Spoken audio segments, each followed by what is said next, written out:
lang niya iniisip niya, no? So, 'di ba? Dalawang snake, may devil pa, no? So, nasira yung relationship because of the immaturity ng person ninyo. No, sinira niya yung relationship, yung marriage ninyo, no? Mga Libra natin. So, ayun yung nakikita ko rito, no? Mga Libra, no? So, tingnan pa natin, 'di ba? Dalawa pa nga yun. Sabi ko nga, baka multiple person, no? Yung sinit ng person na ito sa inyo, no? Mga Libra natin. So, let's see. Kuha pa tayo ng bonus cards for you, no? 2 cards for you, Libra. Let's see. 2 cards for you, Libra. No? Tingnan natin.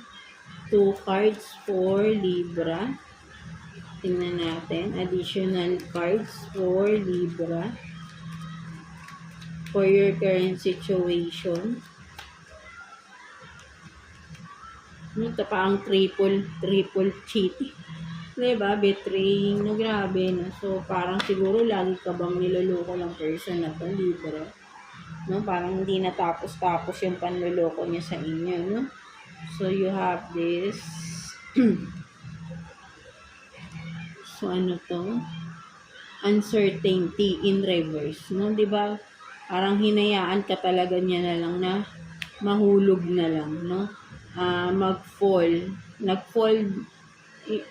Sabi natin fall out of love na rin, no? Or talagang literally naguhuna yung relationship, no?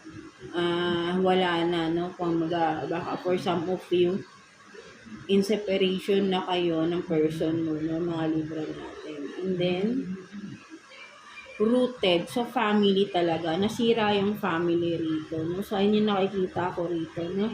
Mga Libra natin. So, may nasira talagang family dito sa connection ninyo, sa relationship ninyo, sa marriage ninyo, no? Libra. So, malinaw rito, no? For some of you, ito yung current situation nyo, no? So, let's see what's the advice sa'yo ni Universe ng mga Libra natin. Kuha tayo ng 1 card for you, Libra. 1 card for Libra, please. Advice for Libra.